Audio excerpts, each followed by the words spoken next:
Hello and welcome to 10,000 Stitches Podcast, episode 88. This is just going horribly from the beginning. Let's start again. Welcome to 10,000 Stitches Podcast, episode 88.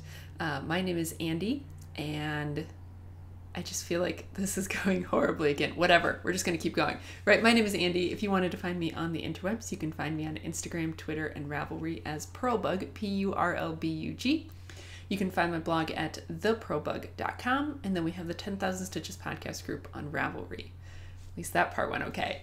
Let's see. If you're looking for links to anything that I mentioned today, any shops, patterns, other things that I mentioned, everything, if you're watching on the embedded video on the blog post or the Ravelry thread, everything will be linked right below the video. If you are watching on YouTube, in the description box below the video, there will be a link to the blog post for this episode. You can go there and then find all the links right below the video. Okay, let's see. I am recording on, what day is it? Sunday, February 25th, and this episode will go up on Tuesday, February 27th. It has been a hot minute since I recorded last. I think my last episode went up, well, was it even an episode? At the beginning of February. I put up a video, I think, at the beginning of February, but it could be that my last episode was actually way back in January still. Who knows? It's been a crazy month for me. And we'll talk about that more in the chit chat section, but yeah, it's been a crazy month. And because I have been away for so long and haven't recorded in so long, that means two things. One, I have a lot to talk about, and two, I'm out of practice. So I apologize if this episode just seems all over the place because, you know, I just have all this stuff that I want to talk about. And I'm sure I'm going to forget things. And I apologize if it gets to be really long because I just have so much I want to say. So we'll see. But yeah, I have lots of stuff to show you guys and talk about. So we'll do finished objects, works in progress, what's coming up next, dying, knit along stuff. We'll see if I can think of a question of the week, and then we'll do chit chats. So I'm gonna probably be talking really fast because I just want to get through everything. So we'll see how this goes. But let's start with finished objects. I have a couple of finished objects that I don't actually have here to show you.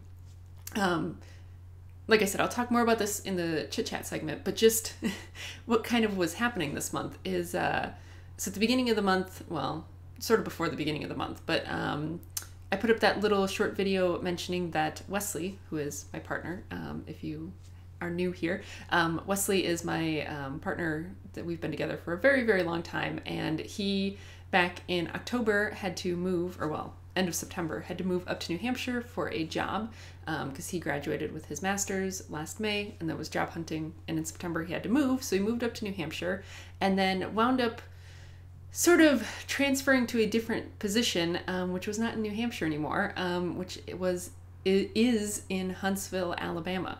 So at the beginning of the month, I flew up to New Hampshire. We packed up his entire life up there, moved him back down to Richmond for a week, and then he stayed in Richmond for a week, and then we drove him out to Huntsville last weekend. So before I went up to New Hampshire, I wanted to make just a quick little sort of thank you gift, I guess, for the people whose house he'd been living in, because he'd been renting a room in these people's house, and like they were just, I don't know, they kind of were more than just traditional landlords. I mean, it was a couple who was about our age, and they just were really good to him and really looked out for him, and, you know, took him out to do social things sometimes, and, you know, kind of took him in a little bit. And I just wanted to make a quick little thank you gift for them. So I made a pair of hats. One was the 1898 hat, which I've made before and I really liked. And the other was the Copycat CC beanie, which again, I've made before, really liked. And both of those were just made from some leftover yarn that I held double, and, you know, leftover sock yarn that I held double so I could knit with it as like a worsted weight yarn. And they both turned out really great. I don't have them anymore, obviously, and I don't really even have pictures of them. So I just thought I would mention that I had knit those. And yeah, that's that. And then I have another finished object that I don't have to show you, but I do have pictures of it. So this is something that I do think I showed off whenever I recorded last. I had just started it, and this was a pair of socks on a plane, which was being knit with one of my hand-dyed yarns. It was an 80/20 superwash merino nylon blend, It was one of my hand-dyed yarns from like a long, long time ago that it was the very first yarn I tried to dye in the oven, which is not a technique I've really played around with much more because I just don't like it that much. But it was this really beautiful yarn that the base of it was sort of this like very light pink, and then it had these different speckles in it. And I don't remember if I mentioned it at the time, but those I had set out knitting, intending them to be a gift for a friend of mine who's just kind of having as crazy of a time with her life right now as I am, but for different reasons. She's trying to finish up her PhD, so she's like, you know, in the middle of thesis writing and trying to get ready for defense and all of that stuff. So, you know, it was just a little thing to kind of cheer her up. Plus, she has recently taken up sock knitting, sort of at my influence. So I was like, yes, this is perfect. So those ones, I will, of course, pop in some pictures here for you because I did get pictures of them, including a picture of her wearing them for me.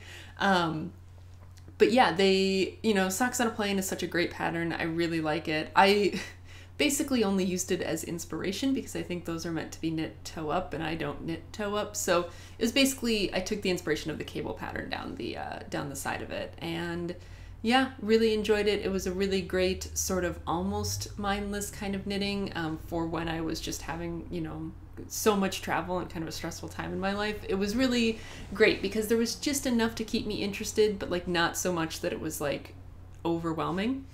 And she loves them. They fit her feet great. The nice thing is her feet are just about the same size as my feet. She's also a very tall lady who has big feet, big but narrow feet. So it's just perfect because if I'm knitting her socks, I can kind of try them on, and if they fit me, then I know they'll fit her. So yeah, she loved them, and they're gone now. So there's that.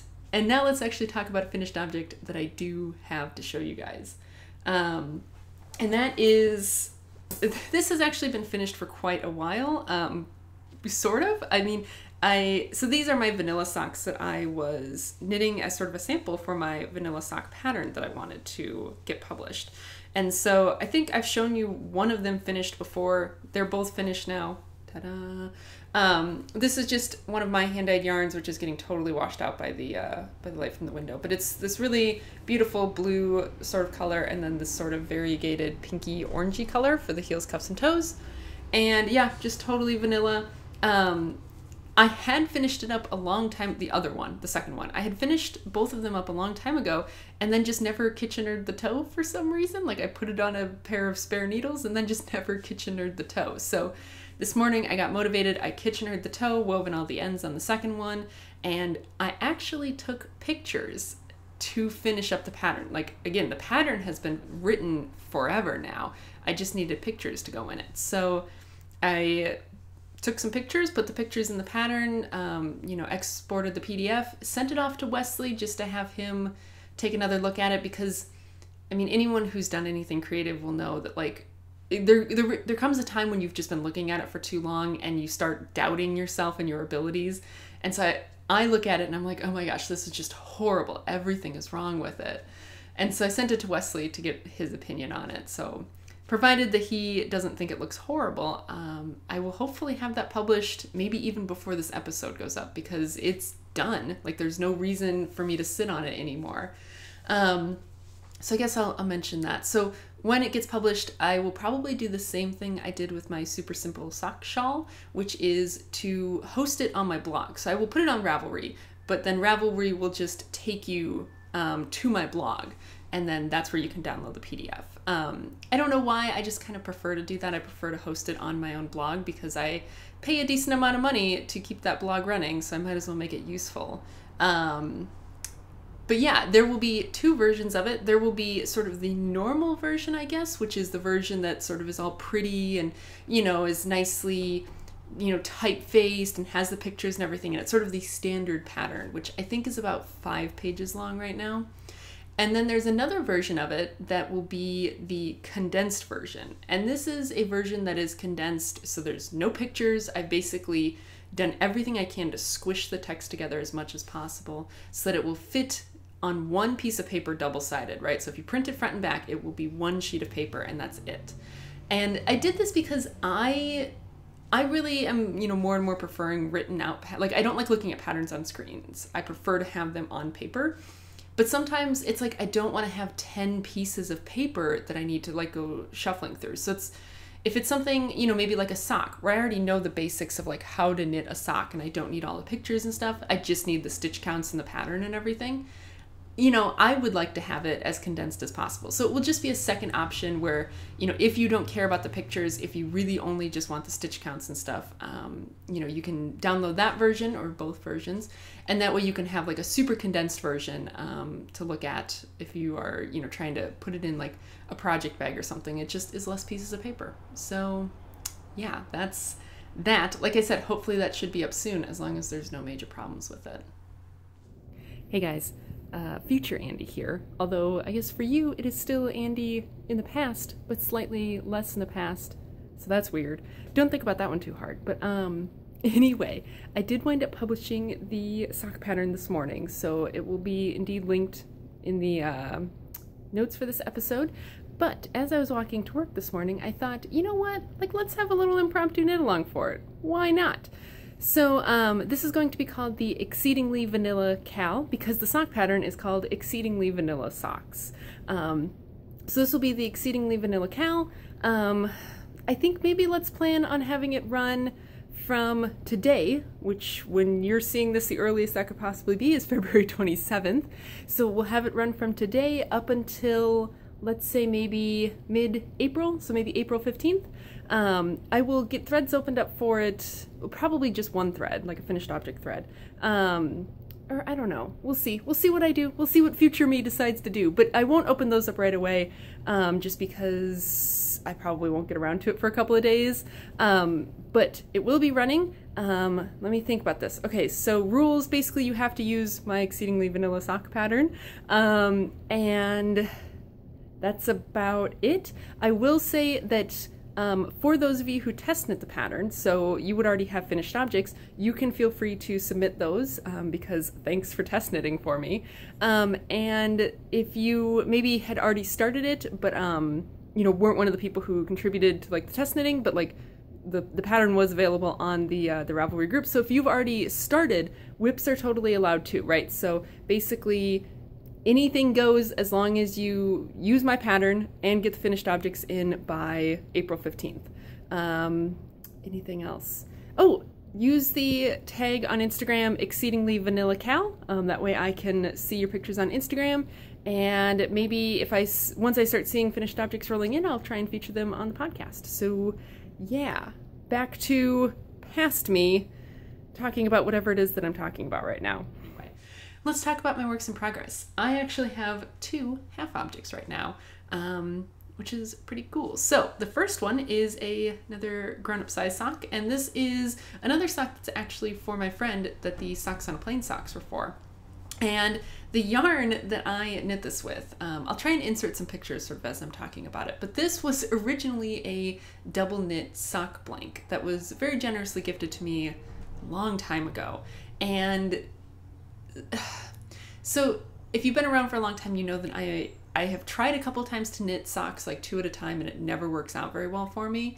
And so that's why I hadn't used this sock blank yet. I mean, it was this amazing, you know, rainbow sock blank, and I really wanted to use it, but I just, you know, I don't knit things 2 at a time, so I wasn't really sure what to do with it. So it finally got to the point where I was like, you know what, I want this out of my stash, I want to use it, and I had found sort of the perfect project to use it for, except I didn't want to knit things 2 at a time. So I took like an entire evening and I painstakingly unwound this sock blank and separated out the 2 strands. And it took a while and it took a lot of patience and it got very tangly at points, but it totally did work. And I would say that, you know, for me personally, it was totally worth it because now I can knit with it single-stranded and really enjoy it. And I'll mention something else I'm doing with these socks that I couldn't have done otherwise. But just like something I noticed while I was in the process of unwinding the sock blank was that I'm not even sure how you could knit with it like 2 at a time socks, because like it just seemed like every single time like you turned for the rows, like the yarn twisted on itself. So it seems like no matter what, you would wind up with a lot of like twisted up tangled yarn. I don't know, I've never done it before, but anyway. And the sock blank, I think it was Gail's Art blanks or something, and the colorway was Rockstar Rainbow. I will put it on the screen somewhere. But the socks that I'm knitting with this are the Knit Like It's 1999 socks. And these are sort of, they have a similar concept to the Speckled Space socks, which you guys know I've knit twice before and really love that pattern. So that's why I thought like, yes, like this is the perfect pattern to go with rainbow yarn. I'm super excited about it. And let me try and get this, because it's like a sort of a ribbed pattern, like background, it can make the sock look very goofy if it's not sort of stretched out. So this is just on top of my sock ruler. So this is sort of what it looks like. So you can see you get this really cool like chevron here, here, and then again, the, you know, sort of foot mirrors that. And I just think it looks really great with this rainbow yarn. This is what the yarn itself sort of looks like. And as you can see, I put on just a Fish Lips Kiss heel. The pattern has you do a heel flap and gusset, but I, you know, because this yarn is sort of stripey, I guess, I didn't really want to distort the stripe pattern. And I even thought about like, well, I could do a contrasting heel flap, but even then, you know, the gusset sort of, I just thought this would work well. So I did the 68 stitch size. This was knit on a US 1, which is a 2.25 millimeter needle.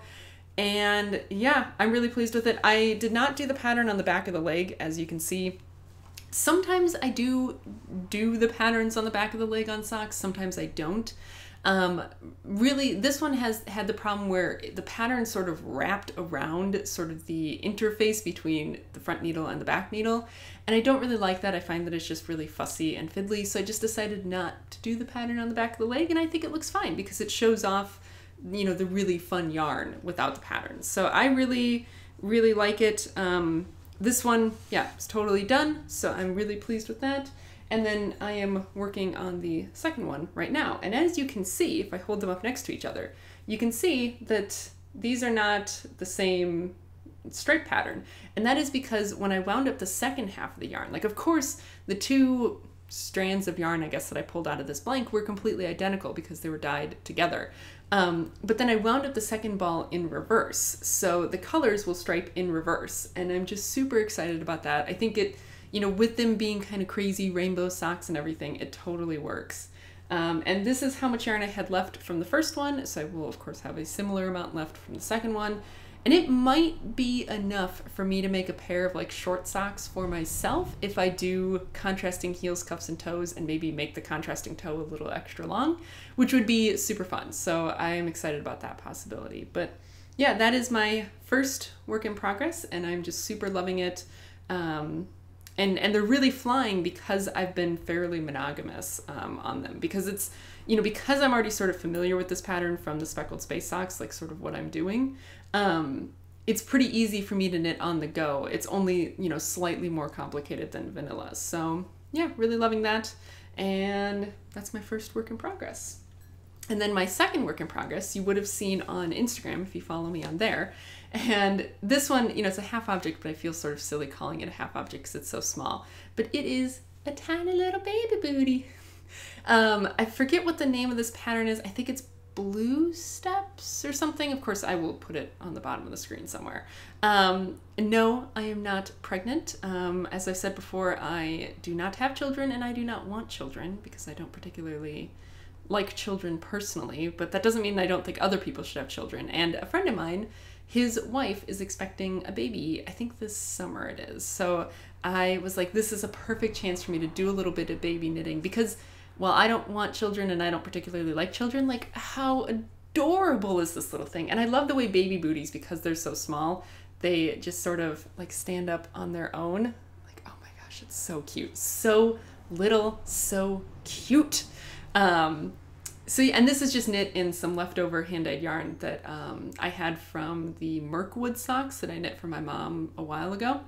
Yeah, so this is one. The other one I am sort of on the foot part, and I know this is getting just super washed out by the window, but yeah, it's a pretty quick knit because it's tiny, but yeah, I'm really enjoying it, and I'm sure that I will knit other baby things. Like, I'm probably just going to put together a package to mail of baby things because he doesn't live here. So yeah, I'm just super, super excited. It is just so darn cute. I love it. Oh, so yeah, that's been fun, but not really much to talk about there. I basically followed the pattern exactly. The only thing I did differently is the pattern calls for US 1.5s. which is a 2.5 millimeter needle, and I'm using a US 2, which is a 2.75 millimeter needle. Because I'm such a tight knitter, I figured I would size up, and I figured that, you know what, if they come out a little bit big, that's totally fine, right? Because babies will grow into them. But if they come out too small, not much I can do, right? Like, so I figured I would shoot for the slightly too big versus slightly too small size. But yeah, so that's my works in progress. So let's talk a little bit about what's coming up next. As you may have noticed, everything I've been working on lately has been fairly small projects, and right now I'm working only on socks.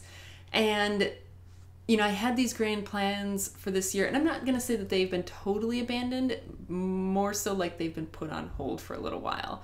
And, you know, it's just because I don't have the mental space right now to be working on big things. And of course, I'll talk more about this later, but I just can't right now. Like, I just can't deal with working on sweaters. I just can't do it. So yes, I've been saying, well, you know what, if this is where I am in my life right now, like, that's fine. And, you know, I'm going to go back to socks, which are something that I really know how to do and I feel very comfortable with and I really enjoy. And so I've been knitting socks. And so most of the things that I have sort of coming up are going to be socks. So I kind of have a little informal queue of socks that I want to knit, which of course the list is on my phone, which is what I'm trying to pull up. But yeah, this is just sort of some patterns that I was like, you know what, I've been wanting to knit these patterns for a while, so let's put a list of them. So, and I'll try and put up pictures, like pattern pictures of them on the screen if I remember, so you can see what they look like. The first is the crystallized socks. I think this is one that I happened to get like when it first came out, and it was free for like a couple of days, and now it is not free anymore if I remember correctly. So I have the pattern, and that's one that I really think would be fun. I would really like to make a pair of like ruffled short socks, sort of like I think it's the Renesmee socks. Celeste of Yarn to Table knit I think it's Renesmee. Whatever, right? She knit those, and I thought those were super cute, but I'm not entirely sure I'm going to knit that pattern exactly. But sort of a pair of shorter socks that have a cute little ruffle at the top. I really want to knit the My Cup of Tea socks because I have knit one of them before, right? I have a single My Cup of Tea sock and I love it, and so I would like to actually make a pair of them. I would like to make another pair of Snosberry socks because the only pair I made of them before was gifted away because they turned out too small for me, and I would kind of like to make them again. And then also the Paraphernalia socks, which is one that I just had my eye on for the longest time and just never knit. So and this will sort of lead into the new things, but I have recently gotten some more bare yarn to dye, and so I've sort of been like using those socks, like keeping those socks in mind when I've been dyeing yarn, because a lot of these patterns really call for sort of solid or, you know, lightly tonal yarns in lighter sort of colors. And so that's what I've really been focusing my dyeing on, is sort of with those socks in mind, like dyeing yarn to make them.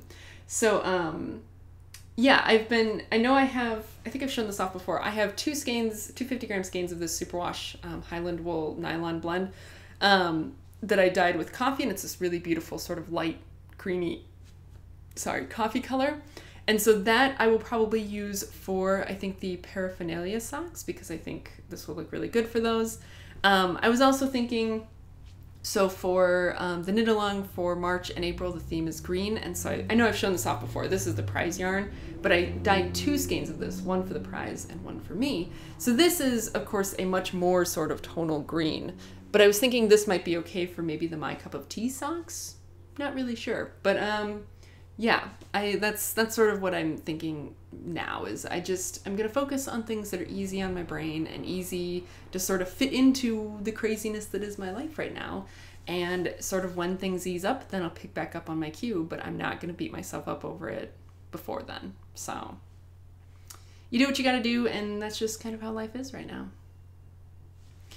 So speaking of dyeing, I guess that will sort of lead me into talking about my new stuff, because that is definitely related to the dyeing. So I have some new things, and this is very exciting. So, oh gosh, when was this even? At the beginning of February maybe, or so, something like that.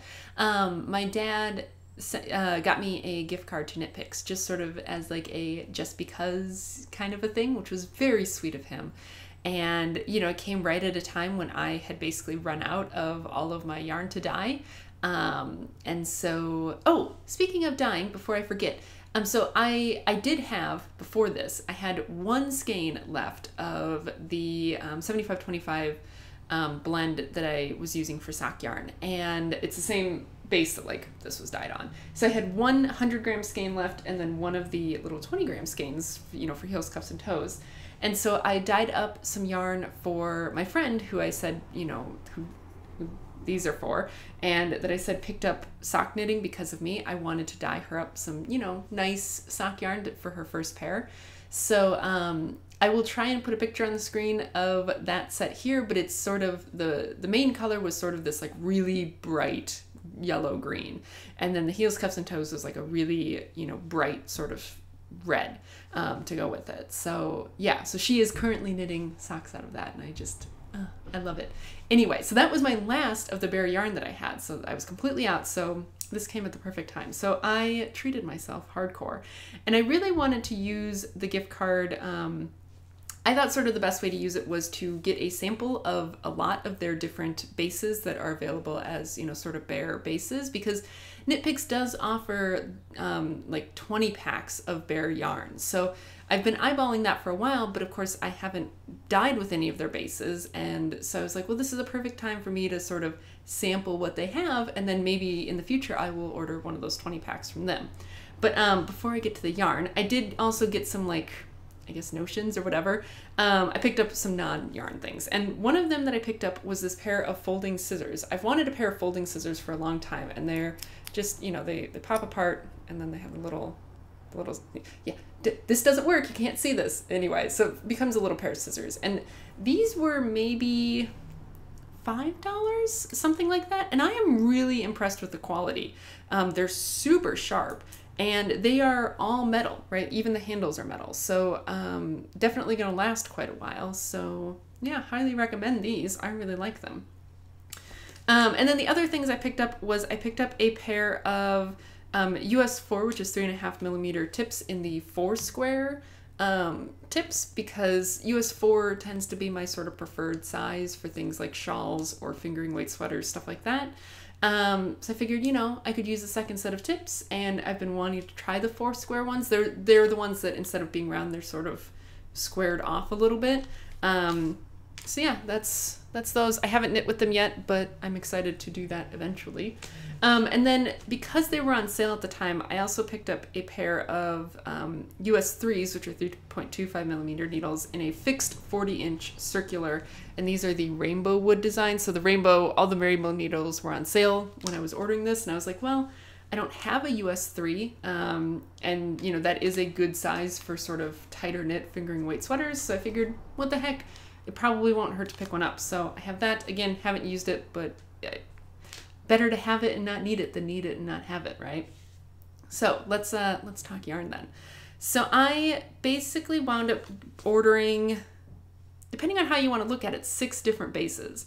So 2 things that I got, which are not really super useful to me right now, but you know, I've been mentioning that I want to learn how to spin, and I forget who it was, but someone suggested that I check out the electric eel wheel, which is an electric spinning wheel that's like $250, which is way cheaper than most other electric wheels, way cheaper even than most manual wheels. And so I think maybe that's what I'm going to get once I can come up with $250 that shouldn't be spent more responsibly.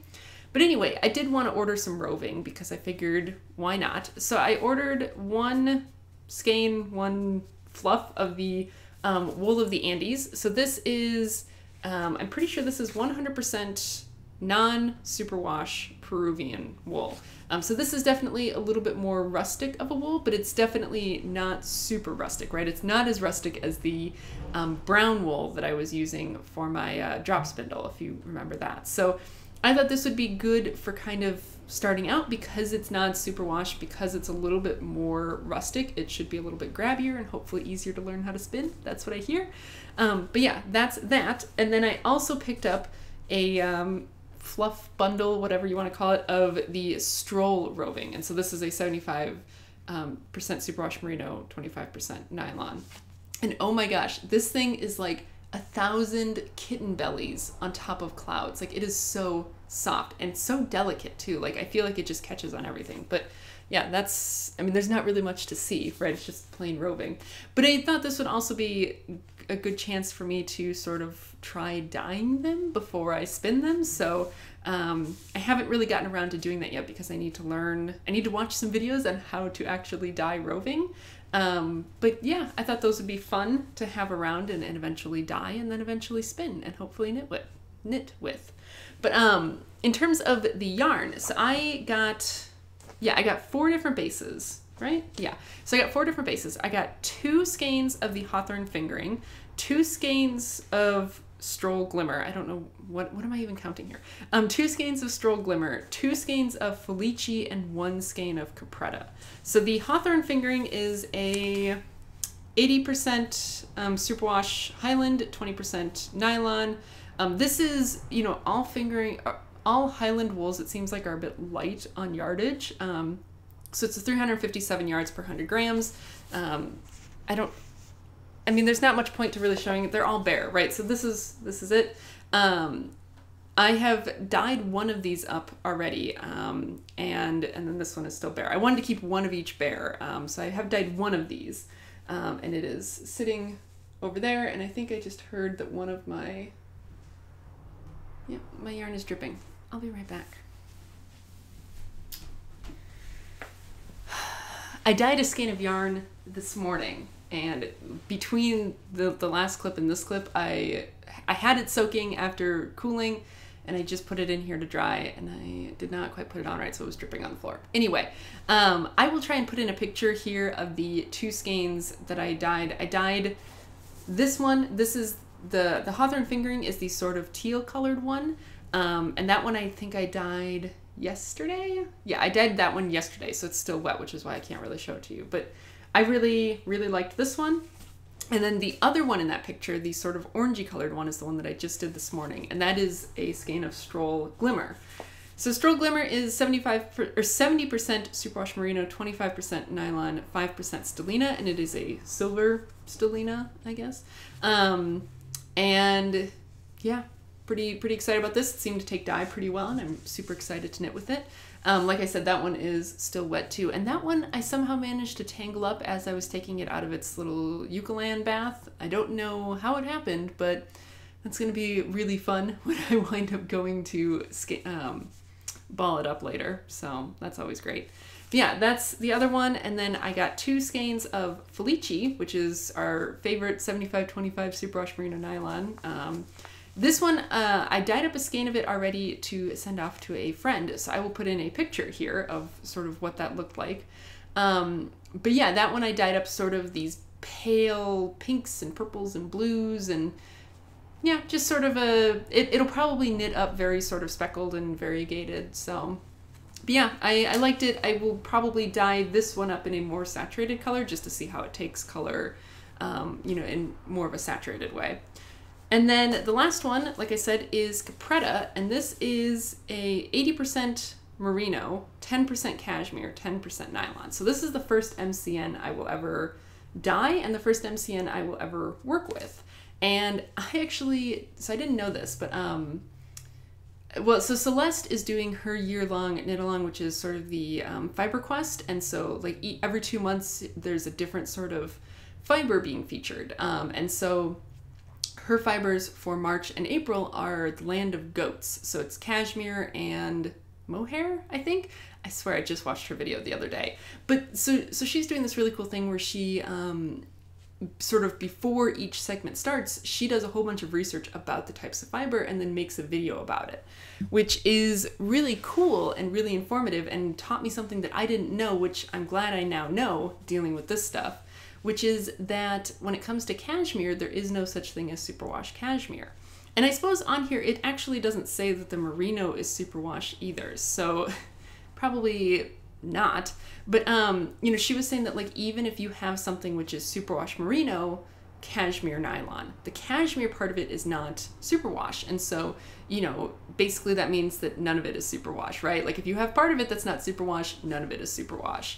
And so now I'm really glad that I know that, because that means that I have to approach dyeing this differently, and I have to approach knitting with it differently. Oh yeah, I guess it does say hand wash, dry flat.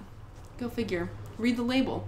But yeah, it's just like, I was really surprised, and I think that is really good information to have forever now. Like, not that I was going to knit socks or something out of this, but it just also informs how I have to dye it and how I have to think about, you know, what I'm doing with it. So, but I am very excited for it.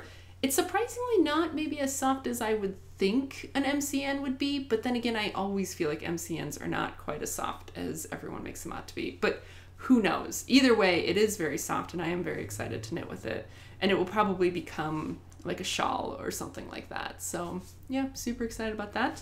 So that was all my new knit pick stuff. And then I will really quickly show you the other new thing that I got, and then I'll have to save a clip and all of that stuff and deal with my yarn that is still dripping on the floor. So this is a skein of yarn. Sorry, okay, I'm done unwrapping and crinkling. So this is a skein of yarn that I picked up while we were in Huntsville.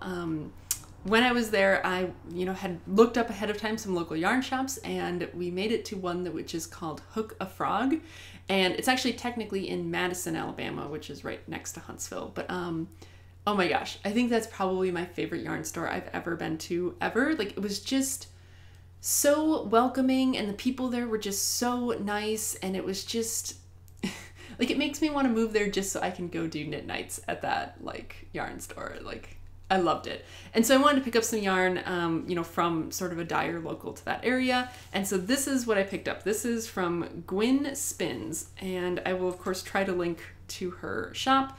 And I'll link to Hook a Frog as well, their shop. But this is a sock yarn. The base is called Sparkle Floof. Love it. It's a 75% merino, 20% nylon, 5% stellina, and the colorway is Lisa Frank, and I just think that is so perfect. So apparently it also glows under black light.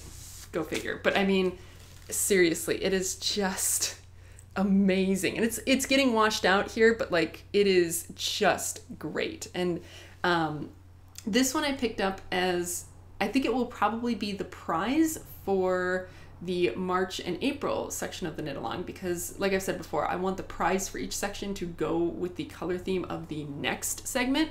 So which is why the prize for this one is green, because that's the color theme for the next one. And the color theme for May and June is neon.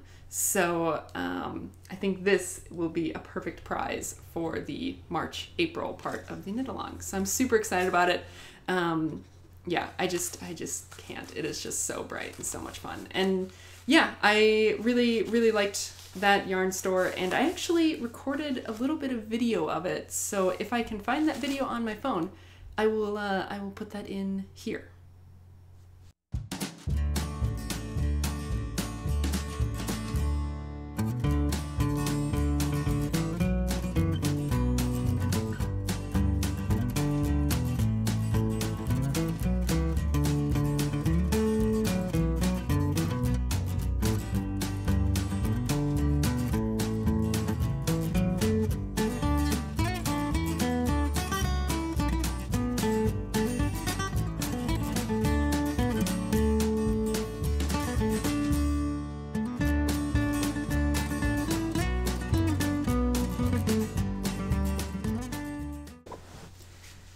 So like I said, the two skeins that I have dyed up recently are not dry yet, so I will show you guys those next week. But for now, let's move into knit along stuff. I know that I've been a little bit absent from the Ravelry threads. I apologize for that. Just life has been busy, but I am glad to have still been seeing a lot of finished objects coming in for our current knit along, which when this goes up, we will have 1 day left of that knit along. So, because, of course, February is a little bit shorter month. So, time to finish something, maybe not time to start and finish something. But I thought that this would be a good time to talk about the rules for the next knit along, since that will be coming up very shortly. So the theme for the next knit along is botanical. And what that breaks down into is a color theme of green and a technique theme of lace with a little asterisk next to it. So let's talk color first, then we'll get back to that asterisk. So the color theme is green, and I kind of hate to have to do this, but like, so, and this is not about any one, one finished object that I've seen in particular, but this has just sort of been something that I've been seeing happening, which is that people are coming in for the color theme with items that I would say don't actually fit the color theme. So, right, so for the color theme for this coming knit along green, right, I would say that whatever it is that you're making, the majority of the color in the yarn needs to be green. So like the yarn that I showed off, that is the prize, which I already put away, so I can't show it again. But like, right, that is green and cream. So like 50% of the color in the yarn is green, right? So that would be green. Obviously a solid green would totally fit. What I have been seeing that I'm not quite so happy about is people submitting finished objects that are, like a self-striping yarn of some sort, where maybe only one stripe is actually the color of the knit along. So, right, if you have a yarn that is striping and like, let's say there's six different colored stripes and 3 of them are green, different shades of green, right? That totally counts because that's a majority of your yarn being green of some sort. If it is like, there's 6 different colors and one of them happens to be green, I'm gonna say like, that's not quite enough, right? Like that's not really in the spirit of the color theme, right? The spirit of the color theme is meant to be there for people who maybe don't want to do what the technique is, but they would like to do the knit along. To me, like I want it to be that you look at the yarn and you say like, yes, the majority of that yarn is green or whatever the color theme is.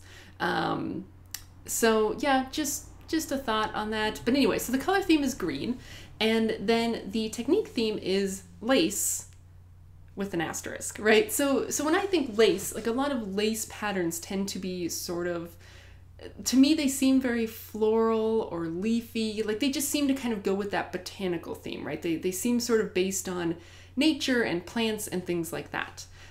So the lace pattern that you choose doesn't actually have to be a botanical themed lace, right? Any lace will fit in under the technique theme. But the asterisk is because as I was like thinking about what I was going to say for this, I realized that there's a lot of, sort of very botanical patterns out there that are not lace, right? Like if there's maybe some sort of cable pattern that explicitly looks like leaves or something like that, or maybe a color work pattern that explicitly looks like a flower or leaves or something like that. A lot of those tend to be lace or have lace incorporated in them. But in case you come across a pattern where you're like, I think this is botanical, but it does not fit lace and I don't want to knit it in green, definitely in the chatter thread for this coming knit along, which I'm going to do my best to get up on March 1st. I know I'm not always good at that, but anyway, in the chatter thread, definitely pop a line in there and say like, hey, I found this pattern and I think it fits under the general theme of botanical, but it isn't lace, and would this be okay? Because I definitely, on a case-by-case basis, would be happy to allow other specific sort of patterns in if they are definitely botanical, but maybe aren't lace, if that makes sense. I'm hoping that makes sense. But anyway, right, so otherwise, right, so yeah. The technique theme is lace, the color theme is green. The knit along, this next one will run from March 1st to April 30th. All of the other rules have pretty much stayed the same, right? It needs to be at least 50 grams. There's no upper limit, so if you want to knit a sweater, by all means. But it needs to be at least 50 grams, needs to be started and finished within the time of the knit along. If you want to combine a couple of different things together to hit the 50-gram mark, that's totally fine, right? Like if you wanted to make like a little baby set or something to hit the 50-gram mark, that's totally fine. What else? Any weight yarn is okay. Any sort of project category is okay. I think I sometimes forget to explicitly say this, but like crochet is also welcome, of course, or Tunisian crochet or other crafts. Like, I'm not sure about like weaving. I guess if you have like a weaving project that you think would fit the theme, pop it in the chatter thread and let me ponder that, because I know weaving is sort of having a moment right now, but yeah, I don't really know much about it. So But yeah, that's going to be the next knit along. And like I said, the prize for that will probably be that crazy neon yarn that I showed off with my new stuff. So yeah, that's that. And then my question of the week this week is just sort of going to be, what have you been up to, right? It's like I said, it's been a long time since I recorded. And, you know, like I also said, I feel like I haven't been doing the greatest job of keeping up like in the group and all of that, which is going to change hopefully very soon as I sort of get more of a grip on my life. But just what have you been up to during February? Hopefully you haven't gotten sick. I know there's like a flu going around, and I know that I've had a couple students who've been like out of school for an entire week, like doctor's orders, you can't go to school. I know Wesley actually got sick while he was here for that week that he was in Richmond. He got sick. Luckily, I haven't gotten sick yet, which is shocking given the amount of stress I've been under. So hopefully it will stay that way. But yeah, what have you been up to? And yeah, I will regale you guys with what I've been up to. But if you were only here for the knitting stuff, that's going to be it for the knitting stuff. So thank you very much for hanging out, and I will see you hopefully next week.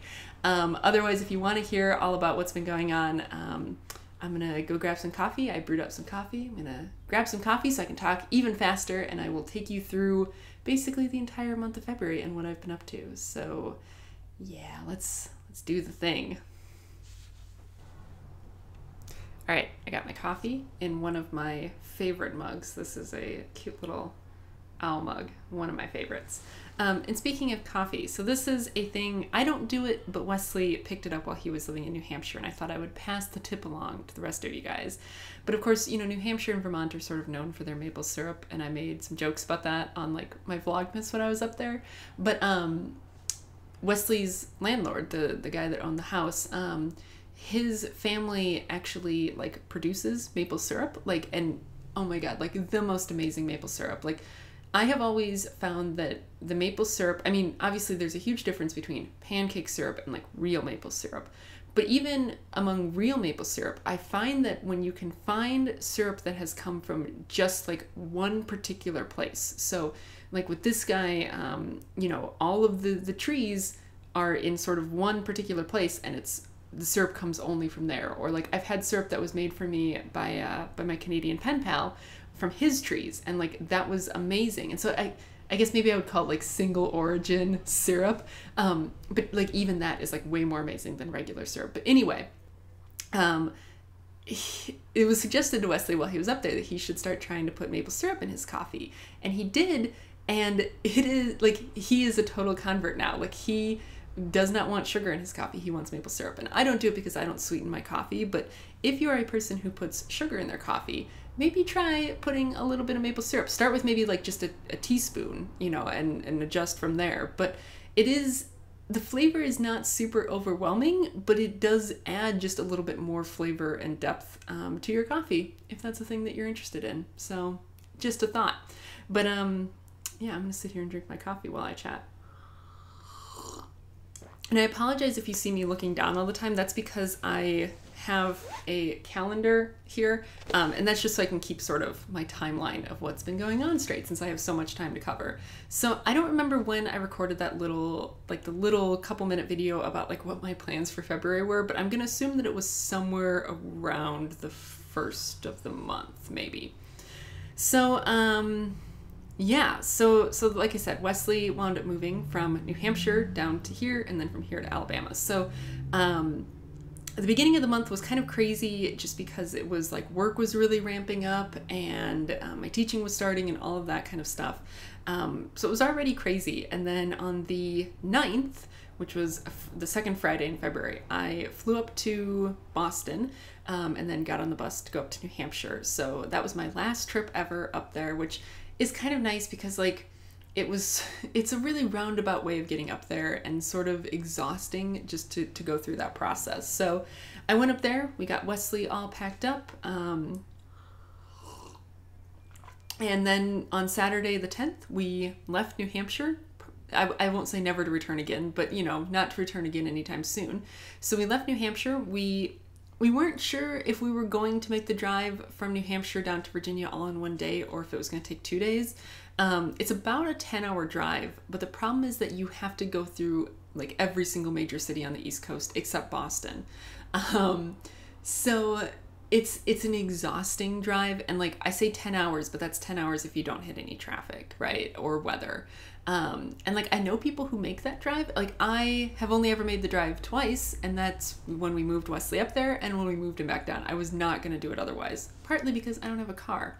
So I say I made the drive, but actually Wesley drove the entire time. I was navigating, which is also an exhausting job, like along that route. So anyway, so we left on the 10th. We weren't quite sure how far we were going to go, so we didn't have any hotel plans or anything, but I had found a hotel sort of about a little bit past halfway. And so the weather was just awful. Like it was just alternating between being sort of just gray and drizzly and then being actually rainy. So we got into Delaware, and it was raining and it was getting dark and it was late, and we'd been sort of slowed down because of the rain and stuff. And we're like, you know what? We're done. Like we're done for the day. So we wound up stopping, it's right on the border of Maryland and Delaware, and it's Elkton, Maryland, which is just past Wilmington, Delaware. It was like you are really right on the border. Like we got to our hotel, and then we went out to go get some dinner, and you know the GPS would say, okay, turn right, welcome to Delaware. You know, you'd go a little bit, turn left, welcome to Maryland. Like it was really on the border. So we stayed there for a night, and then set off the next morning and made it all the way back down to Richmond. Actually hit surprisingly little traffic, which is really nice. But along the way, we figured, you know what, we're already driving, right? We've already basically lost an entire day to this driving. So why not take a fun little detour in the middle of it? So in the middle, we kind of at DC, we veered off, I think it's west, and we decided to go to the Udvar-Hazy Center, which is part of the Smithsonian Air and Space Museum. So they have the Smithsonian Air and Space Museum that's on the National Mall, which we've been to before, and it's amazing. I highly recommend going. But, you know, of course, that museum is sort of limited in size, and like when you're talking air and space, right, these things get really big. So the Udvar-Hazy Center is way out sort of west of DC, kind of in the middle of nowhere. Like you kind of, I think there is technically like a bus that goes there, but you kind of need a car to get there.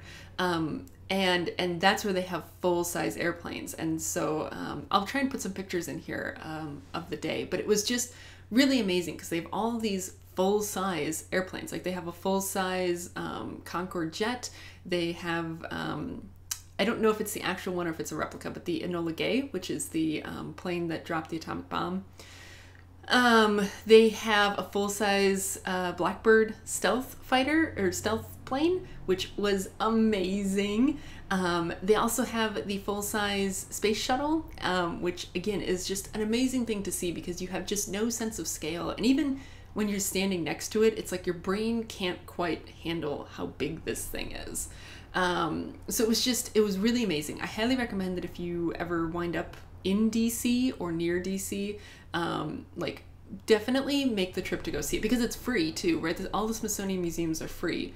And it was just incredible. I'm really glad that we, you know, took the time to do it. And, you know, it took a couple hours out of our day, but it was like, this is way better than what, getting back to Richmond a couple hours earlier, like whatever. So we did that, and then we got back in the car and drove the rest of the way to Richmond. And like I said, hit surprisingly little traffic, which that anyone who's ever driven it knows that stretch between DC and Richmond on I-95 can sometimes be fine, and sometimes you're bumper to bumper traffic for no good reason, and you know it takes forever. So we hit no traffic, which was really nice. And then the next day, it was right back to work for me, and Wesley woke up sick. So I think it was just a cold. I don't think it was the flu. He'd been under a lot of stress with like the whole moving thing and everything. So I think he let his guard down, and then he got sick. So he was basically sick with a cold the whole week, which was kind of a bummer. But yeah, then I spent the whole week working because, you know, gotta make the money, gotta bring home the bacon. It was really unfortunate that like it worked out that like this week was the week Wesley was there, because had a lot of other things going on, like a lot of sort of infrequent things that happened to be piled on that week as well. Like I went and got a haircut, you know, which I only do every like 5 or 6 weeks, but it was like, well, that's another thing that's happening this week. I also had a dentist appointment, right? I had my 6-month dentist appointment and was like, why does this have to be this week? But the nice thing was, well, if you've been around for a while, you know that I do not like the dentist. I get very stressed out about going to the dentist, and I had a whole bunch of dental work done. Like basically all of my molars are now more composite than they are real tooth. Because I just have horrible Swiss cheese teeth. I had a whole bunch of dental work done in the fall. So this was my first like normal visit since then. And I got a clean bill of health on my teeth. So that's pretty awesome. So now I don't have to go back again until I think August, unless I have any problems. So that's great. We also had Valentine's Day together. That was kind of nice that we got to have Valentine's Day together. Although Wesley and I don't really celebrate Valentine's Day. So I don't even remember what we did. We might not have even done anything. Like it was just, I mean, I had my hair cut that day. I don't remember what we did. We might have gone to the mall or something to just hang out. I don't know. We're not really sappy people. Like whenever our anniversary rolls around, it's like, oh yeah, I guess it's that day again. You know, like we've been together a long time. So, you know, most of the sappiness is gone. Plus we're both getting pretty old. So there's that. Anyway, so yeah, and then on the 16th, we loaded the car back up and drove to Alabama. So what's really interesting, right? So the drive from New Hampshire to Richmond is about a 10-hour drive, like I said. The drive from Richmond to Huntsville, Alabama is also about a 10-hour drive. But that was a drive that we could make all in one day, right? We were like, nope, we're going to do this in one day, and we did. Like we got in a little bit late. Not even that late because we left pretty early. But it was, you know, by the end of it, we were exhausted, but like, because you're not driving through big cities, like I think the biggest city you go through is like Chattanooga. It was a much nicer drive. So yeah, so we just hit the road and did that. It was really interesting because it was a part of the country we've never really seen before. It was, you know, a different route than obviously what we took when we drove out to Richmond originally. So that was kind of cool. And plus like you're driving through the Appalachians, which I love mountains, and it was just, that's the only thing, it's one of the things I really don't like about Richmond is you're far enough out of the mountains that you can't see them. So it was really great being able to drive through the mountains, and it was really interesting because, you know, to us, Richmond is the South, but like, I know that it's not the South, right? But for someone who grew up in the Midwest, like Richmond seems really Southern. Until, of course, you start driving into the real South. And so we were driving west. And so, you know, we were driving through Virginia, right? The whole long, big part of Virginia that goes west. And we stopped for lunch. I think it's Blacksburg, where Virginia Tech is. We stopped for lunch at Cracker Barrel because we've now decided that Cracker Barrel is like the place that we stop when we're on road trips. Because it's, you know, it's the same everywhere. So we stopped at Cracker Barrel, and I made the joke that it is the most Cracker Barrel I have ever been at in my entire life. Like it was just so Southern that I was amazed. It was just so different, and like the accent was really pronounced there, because that's something you don't really get in Richmond, because in Richmond a lot of people who live here aren't necessarily from here. So it's actually pretty rare that you hit someone who has a really strong Southern accent here. But yeah, we got to that Cracker Barrel and I was like, whoa, is the accent strong here? And it got even stronger the further we went. So we, you know, then kept on driving, and we stopped for dinner somewhere in Tennessee, like at a truck stop, at like a McDonald's at a truck stop. And, the guy who was working the counter at McDonald's, I was almost thinking, are you even speaking English? Like his accent was so strong. And there's nothing wrong with that. Like maybe he had as hard of a time understanding me as I did him, but it was just really amazing to me. Like we're speaking the same language, right? We're from the same country, and I'm having a hard time with your accent. So yeah, very interesting. And so then we kept driving all the way to Huntsville. And the really cool thing about when you drive into Huntsville, let's tell you a little bit about what Huntsville is.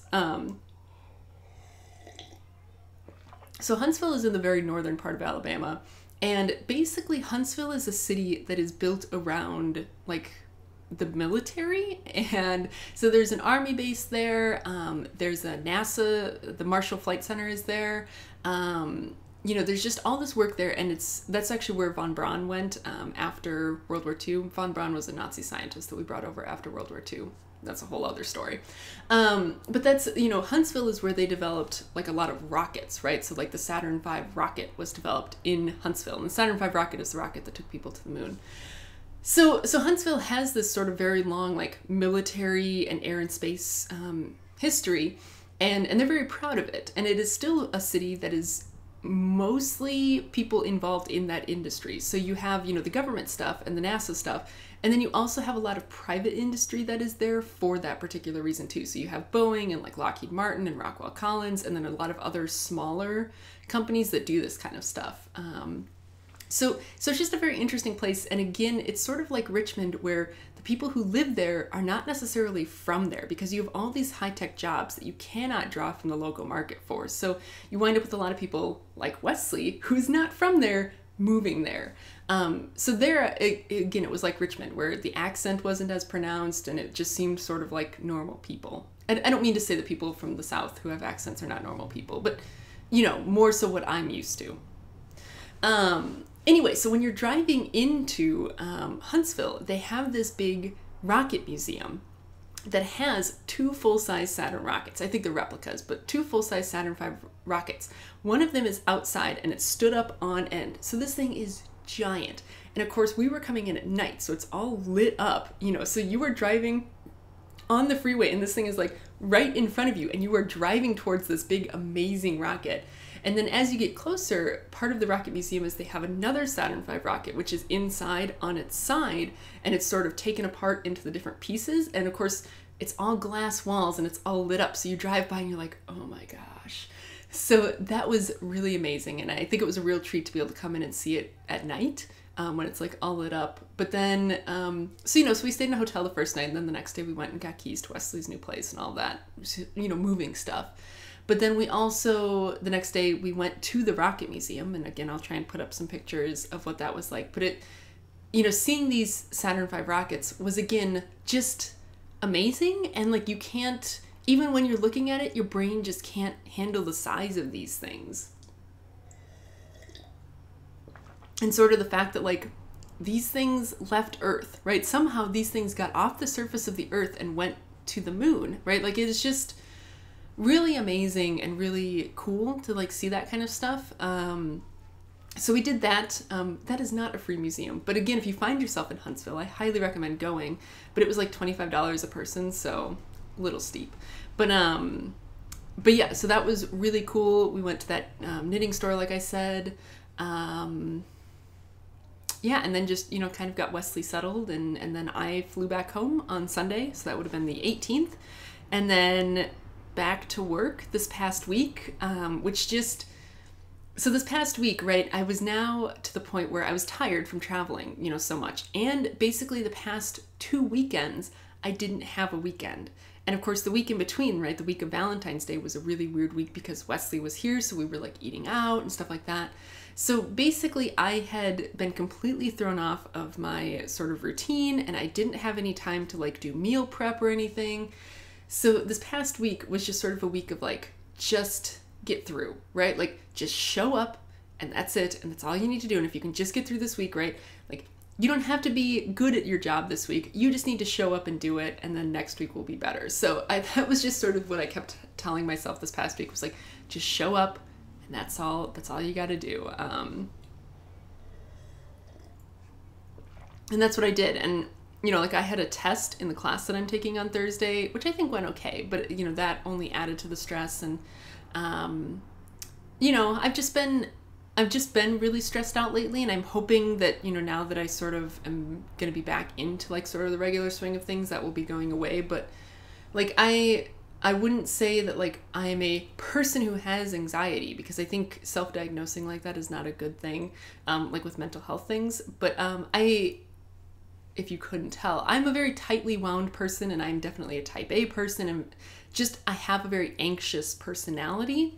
And so I think all of this like disruption to my routine and like all of this uncertainty with Wesley and stuff like that has just not been helping things. So I've been not having, my life, I've been joking with people that my life has been sort of in shambles lately, and it's only half a joke. And from the outside, it doesn't look like it, right? Like from the outside, I feel like I'm doing a pretty good job of keeping it together, but like just, from the inside, I feel just very just very tightly wound, and like hopefully that will begin to dissipate. The fact that the weather's been nice lately has really been helping, but yeah, it's been a rough month. I'm glad that it will be done soon. And of course, March is not necessarily going to be much better because I will be traveling again, not over my spring break, to go see my dad and my older brother, which I'm very excited for. Like, I haven't seen them for a long time, and I'm very excited for that. But, it is stressful. So we'll see. But I'm just going to do everything I can to, self-care and all of that cool stuff to try and, keep my life together.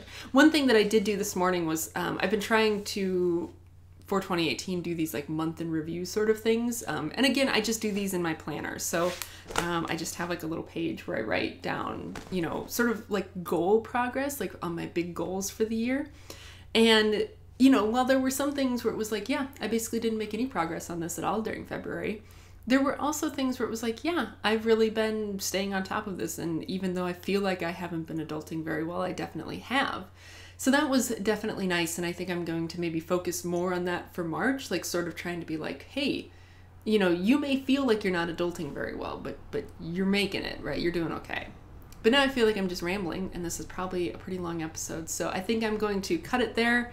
I'm going to drink the rest of my coffee, and then I might actually go out into the world a little bit, go up to Target or something this afternoon just to get some fresh air and get out of the apartment for a little while. So we'll see. But thank you very much for hanging out with me this week. Thanks for, sticking around. I know things have been a little bit weird lately, but hopefully we'll be back onto a regular schedule. And I don't say that just for your guys' sake. I say that for my sake too. Like, I would really like to be back onto a regular schedule soon.